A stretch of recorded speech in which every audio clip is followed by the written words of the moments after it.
अपने दाम्पत्य जीवन में बहुत खुश थे। रोहन एक प्राइवेट कंपनी में जॉब करता था। एक शाम रोहन अपनी पत्नी के लिए सोने के झुमके खरीद कर उसके लिए ले जाता है। रात में सभी लोग साथ में डिनर कर रहे थे। तभी रोहन दीपिका को सोने के झुमके देते हुए कहता है, दीपिका, ये देखो, आज मैंने अपनी सैलरी से तुम्हारे लिए सोने के झुमके लिए हैं। तुम्हें ये झुमका बहुत पसंद था ना? याद है जब हम लास्ट टाइम गोल्ड की शॉप पर गए थे, तब तुम्हें यही झुमका पसंद आया था, लेकिन उस वक्त मेरे पास पैसे नहीं थे। अरे हाँ, ये तो वही झुमका है। आपका बहुत बहुत शुक्रिया। ये झुमका मुझे बहुत पसंद आया था। दिन आ गया था मेरा, लेकिन उस वक्त आपके पास पैसे नहीं थे। लेकिन कोई बात नहीं, अब तो ये झुमका मेरा हुआ ना। बेटा, शादी में तो तुझे बहुत सारे जेवर मिले थे, फिर दोबारा पैसे बर्बाद करने की क्या जरूरत है। दो पैसे बचा कर रखोगे तो आगे आने वाले समय में तुम्हें ही काम देगा। माँ जी, अब साफ साफ बोल दो ना कि आपको अच्छा नहीं लगा कि इन्होंने मुझे सोने के झुमके जो दिए हैं। बहू, अगर ऐसी बात होती ना तो मैं साफ साफ ही बोल देती, लेकिन मैं तुम दोनों की माँ हूँ और तुम दोनों से ज्यादा अनुभव है मुझे जीवन का। इसीलिए मैं तुम दोनों को समझा रही हूँ कि वक्त बदलते देरी नहीं लगती है। अभी तो जोश जोश में तुम दोनों खूब पैसे उड़ाओ, तुम्हें बिल्कुल भी पता नहीं लगेगा। लेकिन जब जरूरत होगा और उस वक्त पैसे नहीं होंगे, तब क्या करोगे? माँ, आपकी कंजूसी तो कभी खत्म ही नहीं होगी। दिन रात मैं किसके लिए मेहनत करता हूँ? आपके लिए और दीपिका के लिए। ऐसे ही कुछ दिन बाद रोहन और दीपिका दोनों ही रात के डिनर का प्लान करते हैं और साथ में करुणा को भी ले जाने का सोचते हैं। तभी करुणा उनसे बोलती है, अरे बेटा, बाहर जाकर 2 से 3 हजार का खाना खाने से बेहतर है कि हम घर में ही कुछ बढ़िया सा बना कर खा लें। आजकल के बच्चे ना जाने कितना दिखावा करते हैं। बाहर रेस्टोरेंट में बैठकर खाना खाने से हमारी पहचान अलग हो जाती है क्या? माँ जी, अगर आपको नहीं जाना तो आप मत जाओ, लेकिन हमारा प्लान तो मत खराब करो। इतनी मुश्किलों से हमें साथ में टाइम स्पेंड करने का मौका मिलता है और आप उसमें भी नमक मिर्च लगाने बैठ जाती हैं।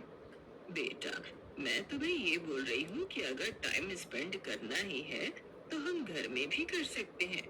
बिना बात में पैसे उड़ाने की क्या जरूरत है? रोहन महीने का 30 हजार कमाता है और 30 हजार में गुजारा करना आसान नहीं है। अच्छा, तो मतलब आप मेरी सैलरी का मजाक बना रही हो? कोई बात नहीं माँ, जिस दिन मेरा प्रमोशन हो गया ना, उस दिन मैं पूरे मोहल्ले को पार्टी दूंगा। ऐसे ही समय बीतता जाता है और रोहन के ऑफिस में उसका प्रमोशन हो जाता है। वो बहुत खुश होता है और इसी खुशी में वो अपने घर में एक पार्टी ऑर्गेनाइज करने का सोचता है। तभी करुणा बोलती है, बेटा, बहुत अच्छी बात है कि तेरा प्रमोशन हो गया है, लेकिन बिना बात में ये पार्टी करना मुझे बिल्कुल भी सही नहीं लग रहा है।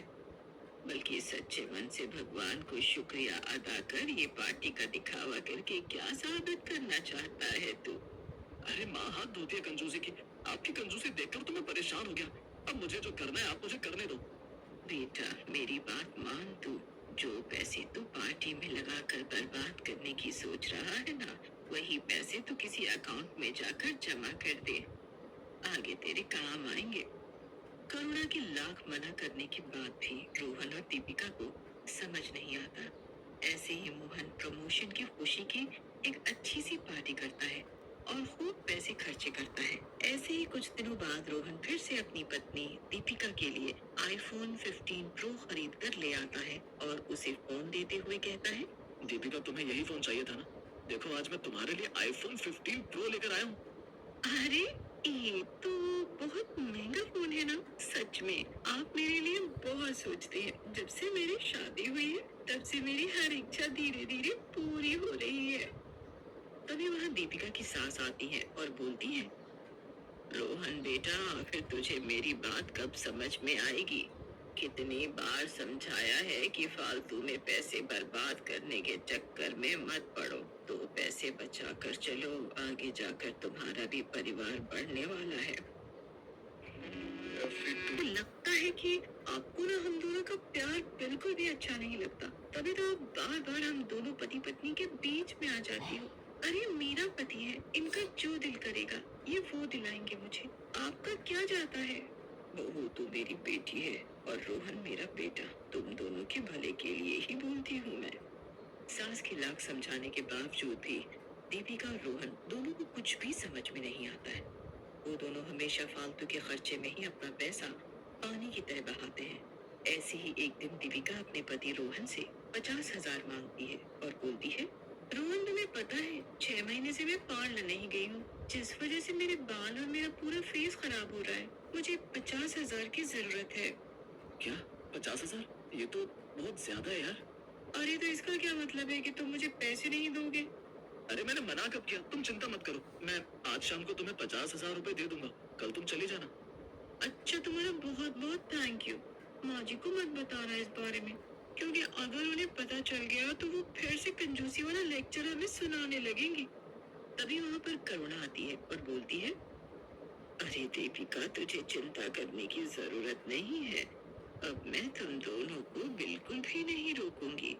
जो तुम्हारा दिल करता है तुम वो करो, लेकिन फिर भी ये माँ का दिल मानता नहीं है। मैं हमेशा तुम्हें बोलती हूँ कि फिजूल के खर्चे करना बंद करो।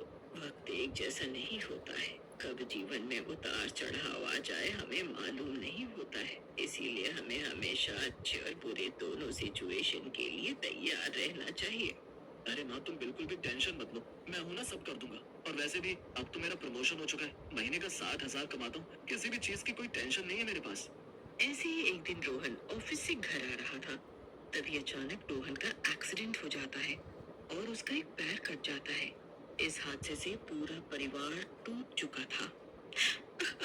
हे भगवान, हमारे साथ ऐसे क्यों हुआ? आखिर किसकी नजर लग गई मेरे पति को? अगर उनका प्रमोशन हुआ था, वो बहुत खुश थे और उनके साथ इतना बड़ा हादसा हो गया। भगवान, अब हम क्या करेंगे? किसके सहारे जिएंगे हम? बहुत समझाती थी अपने बेटे को, लेकिन वो मेरी बात ही नहीं मानता था। लग गई ना उसे दुनिया की नजर। अब तो जिंदगी भर का दर्द है ये हमारे लिए। आखिर कैसे जिएंगे हम? ऐसे ही कुछ महीने बाद रोहन घर आ जाता है। घर आने के बाद घर में 1 रुपए भी नहीं थे। सारे पैसे रोहन के इलाज में ही जा चुके थे। अब करुणा और दीपिका दोनों उदास बैठी थी। तभी दीपिका अपनी सास से बोलती है, माँ जी, अकेले से कब तक चलता रहेगा? आज वो दिन याद आ रहा है जब आप हमें बहुत समझाती थी और हम आपकी एक बात नहीं मानते थे। सच कहा है किसी ने, जब हम अपने से बड़ों की बात नहीं मानते तो हमारा यही हश्र होता है। बहू, आखिर कब तक अपने आप को ऐसे ही कोसती रहेगी? ये सब बोलने का कोई फायदा नहीं है। अब ये सोचना है कि आखिर हम कैसे घर चलाएंगे। माँ जी, इस महंगाई भरे शहर में रहना आसान नहीं है। मेरी बात मानो तो हम गांव चलते हैं, वहाँ जाकर ही कुछ सोचेंगे। हाँ बेटा, मैं भी यही सोच रही थी। ऐसे ही करुणा अपने पूरे परिवार के साथ गांव आ जाती है। गांव आके वो देखती है कि खेत में बहुत सारी हरी भरी सब्जियां हो रखी हैं। सब्जियां देखकर दीपिका के मन में ख्याल आता है, अरे ये तो बहुत अच्छा आइडिया है। क्यों ना मैं बाजार में सब्जियां बेचूं? यहाँ की हरी भरी सब्जियां देखकर तो मन खुश हो गया मेरा। एक काम करती हूँ, घर जाकर इस बारे में माँ जी से बात करती हूँ। दीपिका घर आने के बाद अपनी सास से बोलती है, माँ जी, हमारे खेत में बहुत सारी हरी हरी सब्जियां हुई हैं। मैं सोच रही हूँ कि क्यों ना हम बाजार में वही हरी सब्जियां बेचना शुरू करें। वैसे भी पैसों की बहुत जरूरत है हमें। वैसे बात तो तेरी सही है। घर के बुरे हालातों को देखते हुए हमें कुछ न कुछ तो करना ही होगा, और इसमें मैं तेरी पूरी मदद करूंगी। तू चिंता मत कर, मैं खेत से सारी सब्जियां तोड़कर साफ करके रख दूंगी और तू बाजार में ले जाकर उन्हें बेचना शुरू कर देना। हाँ माँ जी, तो ऐसा बुरा वक्त आ गया है कि मुझे सब्जियां बेचनी पड़ेंगी। सही कहा था आपने, वक्त का कुछ नहीं पता, कहाँ से कहाँ पहुँचा दे और क्या से क्या बना दे। अगर आपकी बात हमने मान ली होती तो हमारे बुरे वक्त के लिए हमने कुछ पैसे जोड़ कर रखे होते। देख, जो हो गया उसे भूल जा। बार बार एक ही बात बोलने से चीजें बदल नहीं जाती, बल्कि इंसान अपने आप को बार बार कोसता रहता है। ठीक है माँ जी, कल से हमें एक नई शुरुआत करनी है। ऐसे ही अगले दिन से दीपिका बाजार में सब्जी बेचना शुरू करती है। देखते ही देखते दीपिका बाजार में सब्जी बेच बेच कर पूरे घर को अच्छे से संभाल लेती है। तो वहीं दूसरी तरफ बेचारा रोहन खुद को बहुत लाचार और बेबस महसूस कर रहा था। ऐसे ही शाम को दीपिका बाजार से घर आकर सभी के लिए खाना बना रही थी, तो वहीं खाट पर लेटा लेटा रोहन दीपिका से बोलता है। दीपिका, तुम्हें इस तरह से परेशान होता हुआ देखकर मुझे बिल्कुल भी अच्छा नहीं लग रहा। मेरी बात मानो तो अभी भी तुम्हारे पास वक्त है। तुम चाहो तो दूसरी शादी कर सकती हो। अरे तुम ये कैसी बातें कर रहे हो? दूसरी शादी करना मेरे लिए बिल्कुल भी सही नहीं है। अगर तुम्हारी जगह मैं होती तो क्या तुम दूसरी शादी कर लेते?